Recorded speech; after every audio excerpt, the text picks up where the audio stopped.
hope we don't get iced. I hope you don't get iced.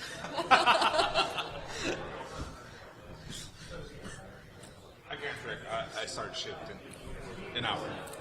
What? I have a shift in an hour. You have a shift in an hour? I know. That's what he was saying.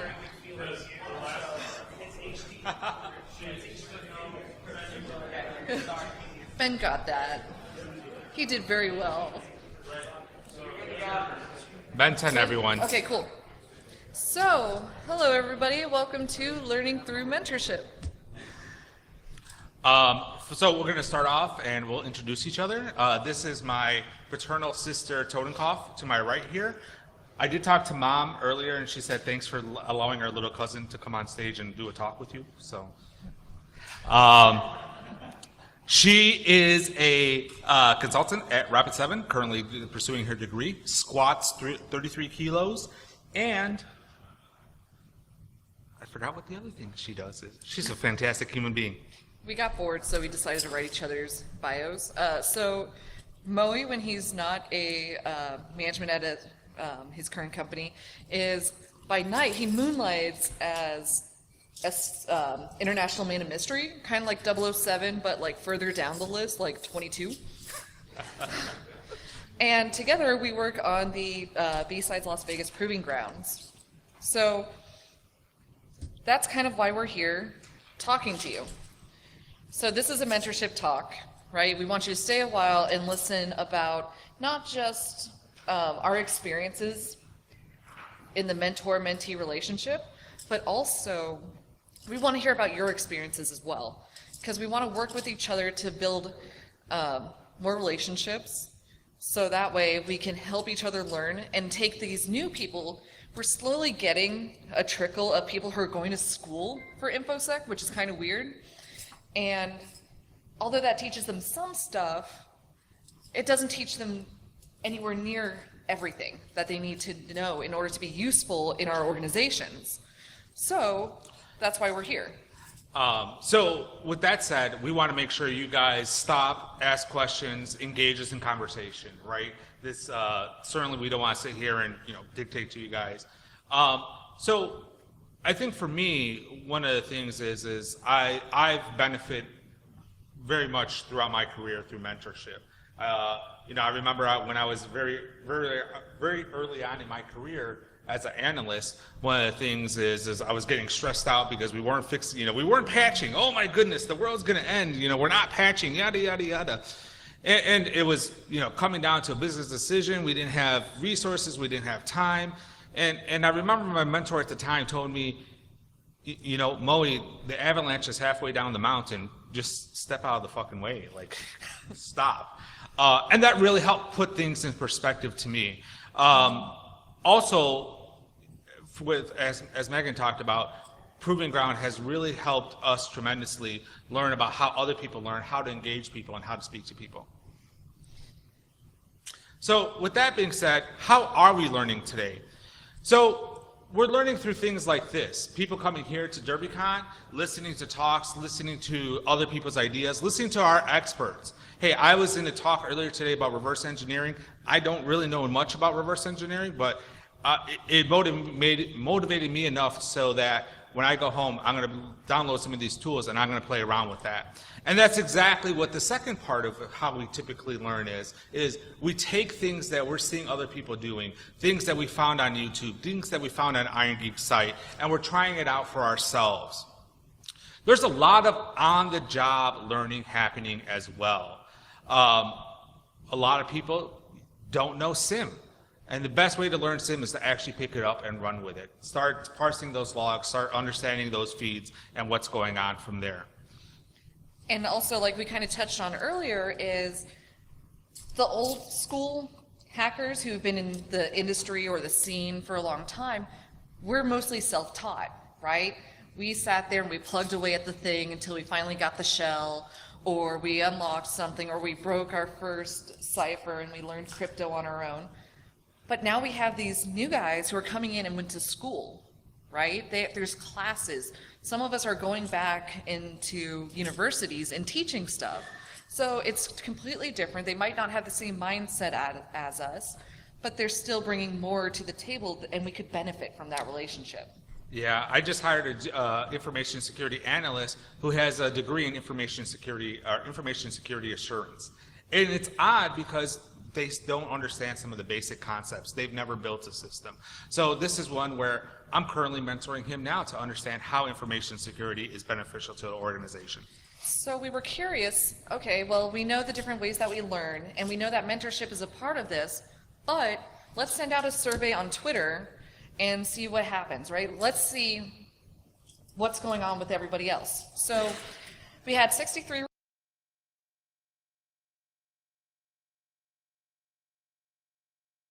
Hello, Anki here. Unfortunately, one part of the video rig froze up and we had some issues.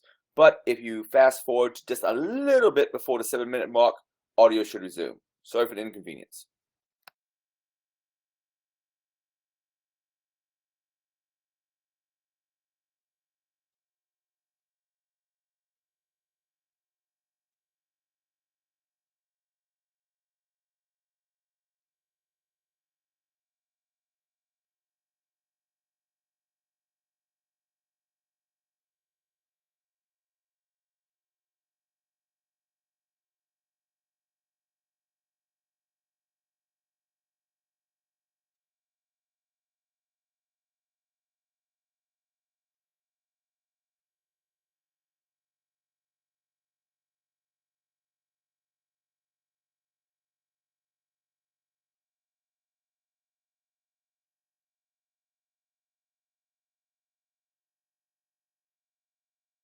Address Ben's question. So he asked, how do you keep a mentor from becoming a manager? Well, it's about communication, right? A mentor is someone who guides someone and coaches them. A manager tells you, go do this. It's not their job to tell you how or why. You just go do the thing. So if you think of it as, I'm going to go on like a nerd rant here. If you think of Sailor Moon, right?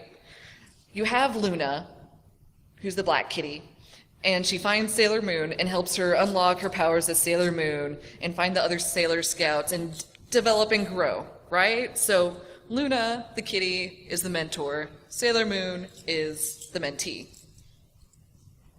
I know you guys are just like, what a nerd. Can I go right and meow? No. What? Can I talk right and meow? Right now? Yeah. Meow. No. So there's a lot of benefits to this kind of relationship.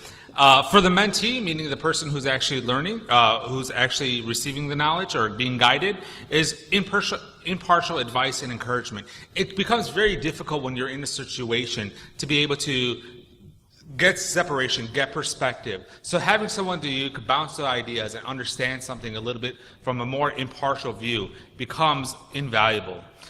We talk about developing networks, and what Toddy was just talking about is helping others come into our industry, be knowledgeable, so for the benefit of the entire industry, we're building a stronger support network through mentorship. And also just to build off of the impartial advice and encouragement. So going back to, some of us are kind of socially awkward and are dealing with different things. I, for one, am one of those people who, even if it's a really minor screw up, I'll just sit there and be like, oh my God, I can't believe I did this. I should have done this and this and this and this, and it would have gone so much quicker. It would have been so much easier, et cetera, et cetera. And then if you have someone trusted and you go to them and you're like, okay, hey Moe, I did this when I should have done this, and it's really awful, and I messed up, and it's nice to have someone there to go, why are you stressing out over this? It's not that big of a deal. You still got the report in, you still got the shell, it's still done. Or we still made the Sailor Moon reference in the talk, so. Thanks, Moe. For the mentor, it improves job satisfaction. You talk about peer recognition. Being able to mentor someone allows you to distinguish yourselves between you and your other peers. So there's a lot of studies that are coming out now that are like, okay, yeah, we've done a lot of studies. We see that it's good to have a mentor, but now they're starting to come out with more articles on why it's good to be a mentor. So first of all, they've noticed in the brain that as you help someone, it releases chemicals in the brain that make you feel good about yourself, right? You're like, okay, I was able to help somebody in need. It might have not been, a super big thing. It might not have been life or death, but I still helped them out, and they appreciate it, and it makes you feel good about yourself. And then also, it helps you build out relationship power. So there's a podcast that Armor Guy mentioned in another podcast he was on called Management Tools. And he talks about the 3 different types of power in an organization. So there's role power, and that's where you tell somebody to perform a function, and they'll do it because of your role in the organization. Okay, you're the manager, you're the executive, so you told me to do something, I'm going to do it. Then there's expertise power. So somebody who has established themselves in a certain field, when they say something, you're going to listen and follow what they say. So an example would be like if you sit in a talk by like Chris Nickerson and he's talking about red teaming, and he's like, oh, well, you should totally do this while you're on a red team engagement. Chances are you're going to be like, okay, well, that sounds pretty legit because it's Chris Nickerson telling me to perform this thing on an engagement, and he knows what he's talking about. And then there's relationship power, where over time, as you're known as somebody who's approachable and able to help others, it makes other people more willing to help you out when you need it as well. Lastly, I think it solidifies your own knowledge. For me, myself, when I mentor someone, it's very beneficial for me to reaffirm, hey, I know this thing, or I was able to guide without getting directly involved. There's nothing, and let me be selfish here for a minute as well, is outside of that confirmation of, hey, I actually know something, it's a reward, and it's something that I get enjoyment out of. What's up, Ming?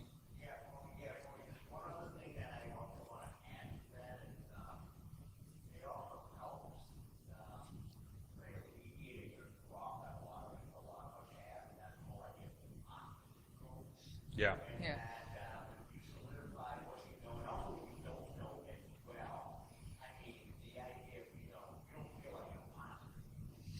That's a great point. Avoiding imposter syndrome. Yeah, absolutely. Yeah.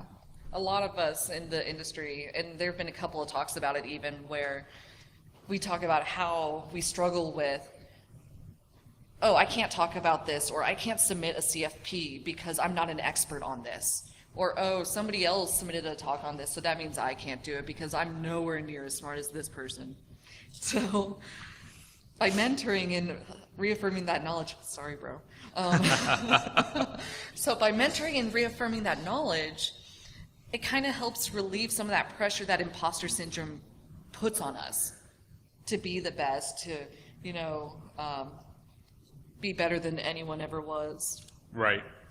So we want to shift and talk about, what the mentorship paradigm really is.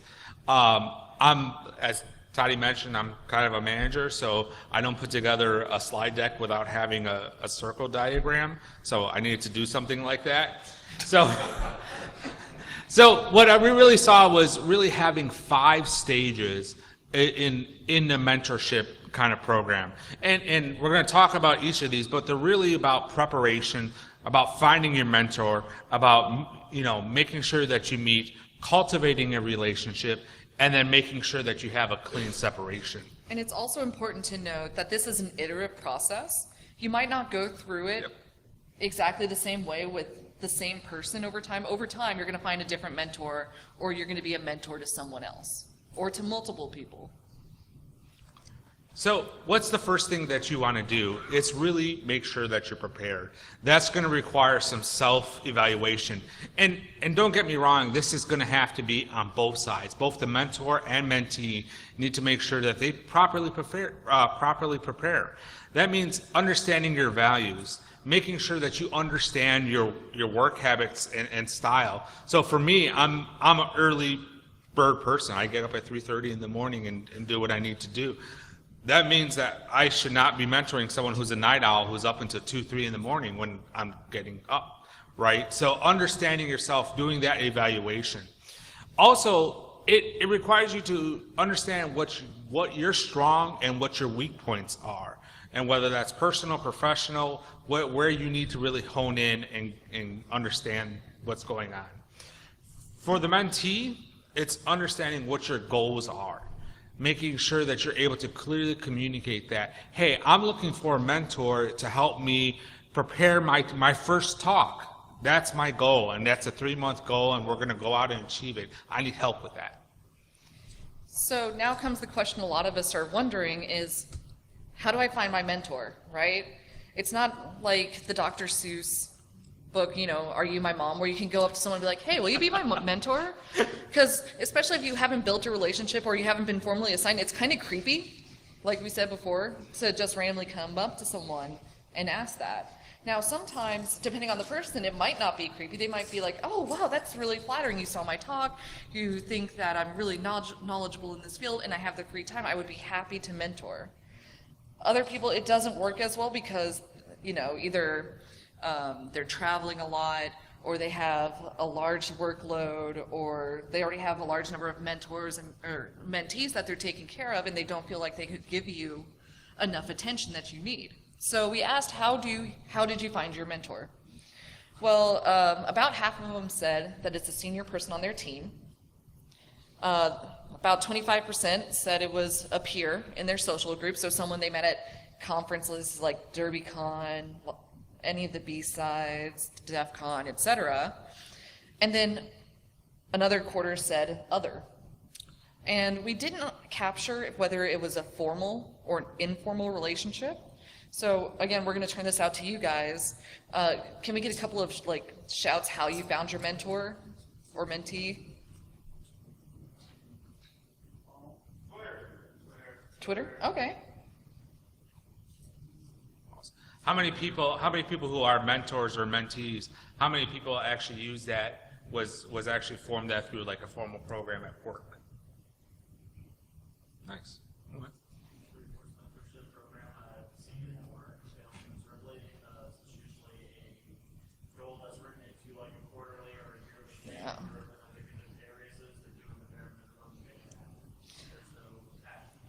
Yeah, and actually what was interesting was I did have, so I used to work at another consulting firm before I moved to Rapid 7, and they did things a little differently that I found was really interesting and kind of helpful.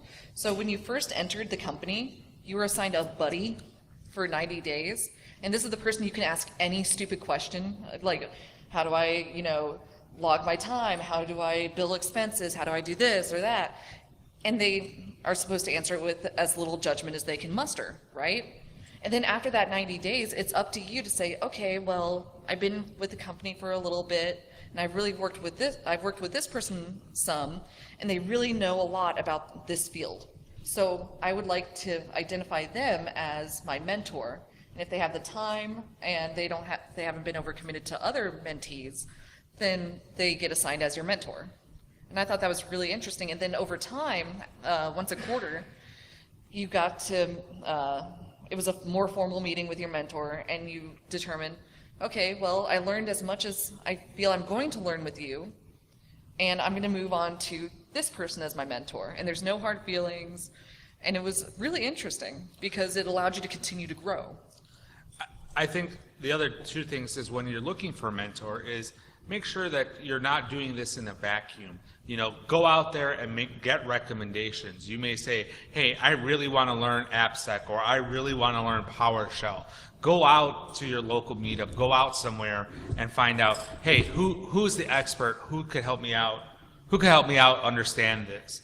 And also, we kind of touched on this earlier, is you may require multiple mentors, right? Not everyone, just like in our industry right now, not everyone is an expert in everything. Having multiple mentors could help you out beneficially. So don't try to find a single resource to solve all your problems or to guide you appropriately in everything. Because you're not going to find it. It doesn't exist. You're not going to find one person that fits all of your learning needs, right? And hopefully they won't get hurt if you tell them, oh, well, I'm meeting with this person to learn about this, but I'm still meeting with you about PowerShell, AppSec, etc. So one of the things that you want to make sure is when you meet, that first meeting, I think, is always very critical to the relationship. You want to go and use that knowledge that you got in that preparation phase when you were self-reflective and thought about what you needed, about who you are, what you are, and bring that and consider how to market yourself. What are you going to tell your mentor? What are you going to tell your mentee about yourself? Again, we're going to talk about this a little bit later, but this is going to be a very vulnerable process as well. You're going to expose things about yourself to say, hey, I don't know about this, but I'm really good at this. And also, it's important to note that as we're going through this, it sounds like this really rigid and formal process. It doesn't have to be. The mentee-mentor meeting could be like at a bar once every couple of weeks.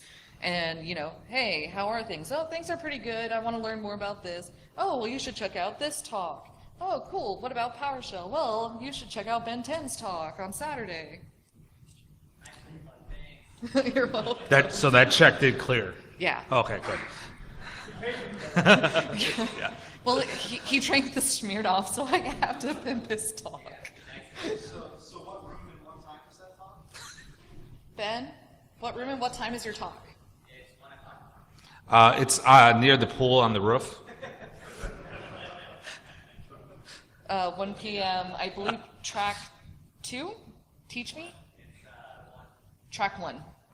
So if you want to learn more about PowerShell, Ben's talk is going to be really good. No pressure. Next part of the process is really make sure that you cultivate the relationship. Again, that self-evaluation is going to really help you figure out what's the right structure. Hey, maybe every couple of weeks at a bar is perfect for some people. Other people, we need to meet every Tuesday at 7:30, between 7:30 and 7:45, and we need to go through these 3 bullet points. And it really works for different people in different ways.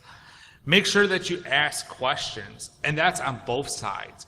So a lot of the times people don't know what they're asking for or don't understand exactly what they need. So asking clarified questions, just like if you were completing your security assessment on anything, make sure you understand completely what the full situation is. And then, as we discussed, at a certain point in time, you might feel the need to break off the formal mentor-mentee relationship and move on to a different mentor, and that's fine. Just make sure you don't burn the bridge or do it by all of a sudden you're not answering each other's emails, because you never know further down the road when you're going to be able to help one another. InfoSec is a really, really, really small community, like almost scary small. So if you burn a bridge with one person, you might be inadvertently burning that bridge with like 5 or 6 other people who could have helped you or who you could have helped. Can we go back for 1 second? Oh, So sure. the other thing is making sure that this is also why setting goals is extremely important, because you want to make sure that separation is not awkward. You don't want to cause any friction between you, your mentor, your mentee, what have you. Having a clear objective, say, yes, we did reach this goal, or no, you're on your way, or making sure that separation is as smooth as possible. So that's the only thing I want to add. So it's not all sunshine and roses, right? Sometimes we're going to come across different challenges finding someone that's the perfect mentor or perfect mentee for us. And we're just going to talk about a couple of the most common ones that we've seen while running Proving Grounds. So first of all, it's level of engagement. There have been quite a few times where we've been tasked with reaching out to a mentor or mentee and saying, hey, we got reached out, or we were contacted by the other person here, and they're saying, you're not delivering X deliverable by this date to make sure you're on track for your talk. Or, hey, your mentee feels a little ignored. Are you on vacation? Are you doing something? Etc. Because you need to let them know, because they're kind of having an anxiety attack over here because their talk's coming up. So it's important to let people know about levels of expectation. Like, hey, I need to have at least a weekly email to know that you're still going to help me out with this thing, that I'm not just drifting. Or if you say you're going to perform a task or give them some information, that you actually follow up. The next one is making sure that what you're saying is clearly communicated. That's why you ask and clarify questions, that you're making statements. Sometimes not all what you say is what you mean, or it's not interpreted correctly. So making sure that you're giving the right advice, that advice is being interpreted correctly, you're taking the right actions. And also that as a mentee, you're explaining to someone, okay, I want to be better at PowerShell. Okay, well, that's great, but what particularly do you want to do with PowerShell? Because there's a lot you can do with it, evidently. And, sorry, Ben, I'll be at your talk tomorrow. Track 1 at 2 p.m. tomorrow. 1? Track 4 at 1? Yeah. So again, important to express yourself on both ends. And then sometimes you're just going to come across someone who's really difficult, who doesn't want to work with you, who's fighting you every step of the way. Sometimes, or this is usually going to happen in the formal mentorship programs, like at work and stuff. You're going to be assigned someone, you can't get out of it, and you're just like, I would rather chop off my left hand than talk to this person ever again, right? So we touched on this. I'm sorry. We touched on this. That's him being difficult. We touched on this a little bit earlier ago, but this is very much like a dating relationship. Not everyone's the right fit for you, and understanding, hey, this is how I best work. This is what's going on. This person may not be being difficult. They just communicate in a different fashion, and that fashion just doesn't match with yours. All right, so we left a lot of time open for questions and answers. We also have kind of a call to action where we hope to see more things like B-Sides London, B-Sides Las Vegas, and a couple of the other B-Sides where they take first-time speakers and pair them up with someone who's more established, who's done it a couple of times. Because it helps them form their thoughts more clearly. The slides don't suck as horribly. And when you're giving the presentation, it's kind of nerve-wracking. So it's nice to have a couple of people in the audience that you can look at and be like, okay, cool. I have somebody on my side. Even if this is the worst talk ever, they still got my back. And then they have feedback for me to make it better for the next time. Right, and I think the other part of the call to action is participate in organizations like B-Sides who do first-time speaker talks, but also act locally. There's a lot of local meetups. If you're in the Chicago area, things like BurbSec. There's a lot of great professionals that are there in the social environment that can be your mentors, that you can lean out and get help with. And also, it's nice to come to DerbyCon. First of all, how many people is their first DerbyCon? That's awesome. So, I personally have been coming to every single DerbyCon since the first, and I will never miss it if I can help it, because it really is a tightly knit conference. I have not gotten the same vibe at any other conference than I do at DerbyCon. I feel like I can go down to the bar, sit down next to someone that I saw present and say, oh, hey, can I grab you a beer or non-alcoholic beverage and let's talk more about your presentation, and then not have them, get that kind of rock star complex and, oh no, that's cool, I'm gonna go hang out with my friends over here. They'll be like, oh yeah, like there've been a couple times where like, I don't have time for drinks right now, but we're gonna go down to GB and get some food, you wanna come with, right? And that's one of the great things about cons like DerbyCon, where it's smaller, more intimate, and people are generally willing to help one another out. Yeah, Ben. So how do you break an unhealthy mentor-mentee relationship?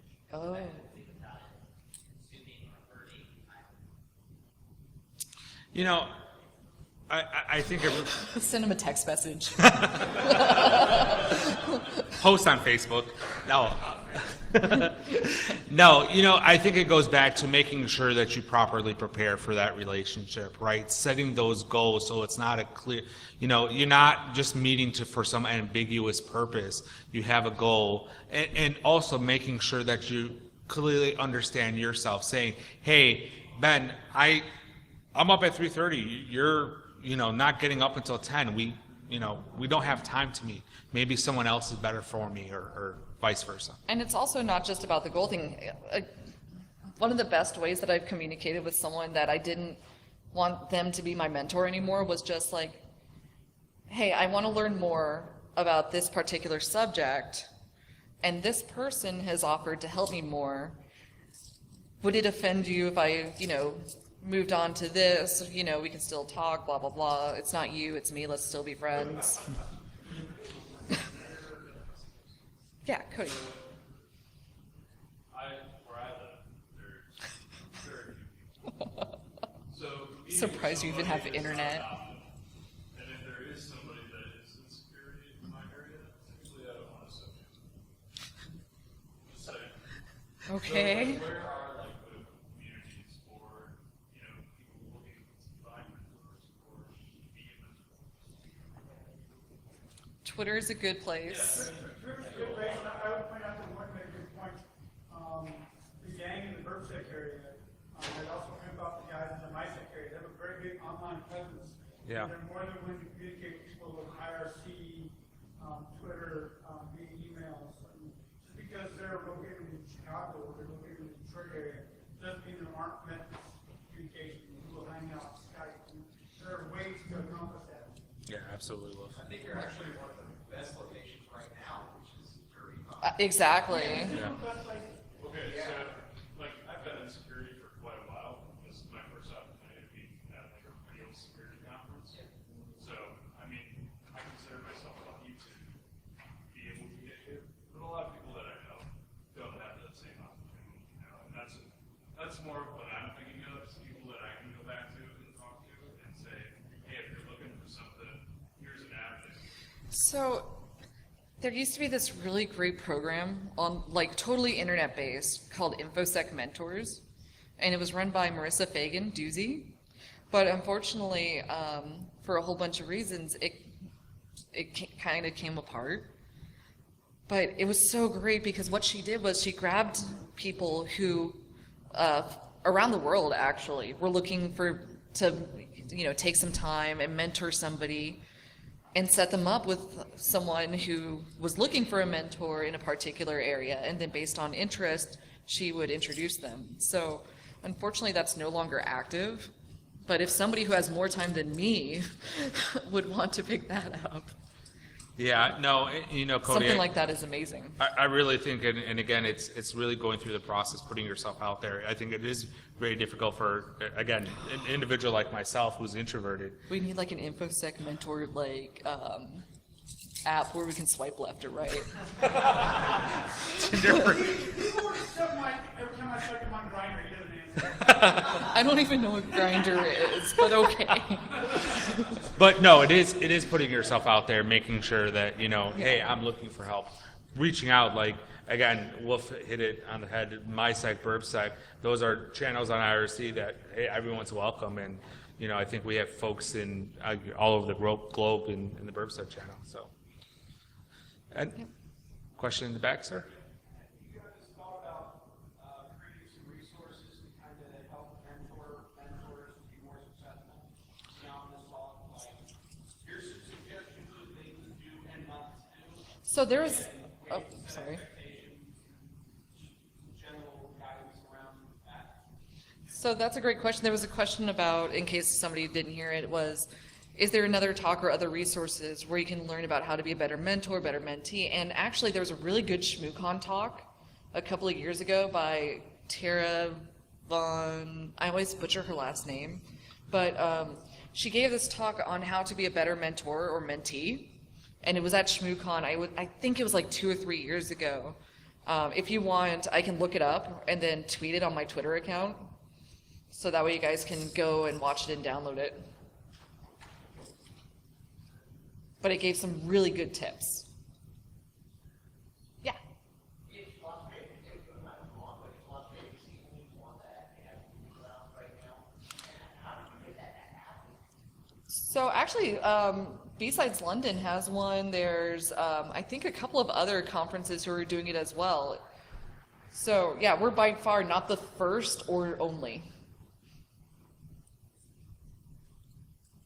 What they all are, I don't know off the top of my head, but I'll try to look them up and post them on Twitter. Yeah. What's the best way to have like a casual mentoring relationship to solidify it and say, hey, she wants to be my mentor? Well, That's a good question. that's a great question. So there could be a couple of different ways. One, really put yourself out there, right? Say, hey, would you like to be my mentor? Two is say, hey, I'm working on this project. Could you help me along? Can I bounce things off of you? So, it really can. Some of my best mentors weren't formal mentors where they knew they were helping me out, but I didn't say, oh, will you be my mentor? They knew that they were helping me with a specific project, a specific thing. Yeah. So, We were still on it. Yeah, there. We're on the thank you slide. oh, okay. So we would definitely like to thank DerbyCon for allowing us to speak on this topic. It's something we definitely feel very passionate about, very glad, especially with our role for B-Sides Proving Ground. We've done Proving Ground for 3 years now. We've been able to... We're about to start year 3. No, We're starting year 3. We've only done it 2 years. so we're going into our 3rd year now for B-Sides. But we in that time, we have helped over 75 individuals to deliver their first talk, along with, phenomenal people who have helped to be mentors. And there's nothing more rewarding, I think, from my perspective, is watching these people come up, deliver their first, ready to give their first talk, nervous as hell, and walk away just so relieved. So. And also, I want to go back to thanking DerbyCon, not just for letting us give this talk, but for having the vibe it does. A lot of us I know so many people who they wouldn't feel comfortable speaking at other venues, but they feel comfortable enough giving their first talk at DerbyCon, and going up to people and approaching one another. And so, yeah, just all the staff and volunteers, thank you. Yay! I would also like to thank my husband, M. Whenever I call him out as M, they're just like, does he make you gadgets, or is he like your handler? And I'm like, no, he doesn't do that. He makes sure that I get to the place on time. Also Moe for being an awesome co-speaker, Fail Open, Ben 10, Kita, and random people at DerbyCon who let me kind of like creep my way into their conversations. It's great because a lot of people will be like, I don't know if you've noticed it, but we'll have like a semicircle in the lobby. And then if someone approaches from behind and just kind of listens, they open up a gap for you to enter and join the conversation. And that's really freaking cool. And I have tons of people. Like to thank my family, my mentors, all these fantastic people noted here, and the folks at BurbSec who, again, are a lot of my unofficial mentors as well. So. And if you want to reach either of us, you can do it at our email addresses. I'm at Totenkopf on Twitter. I'm also Totenkopf on Freenode. Whenever I'm on 2600net, you'll also see me there as Totenkopf. And then Moe at Security Moe everywhere. All right. Thank you, guys. Thank you, everyone.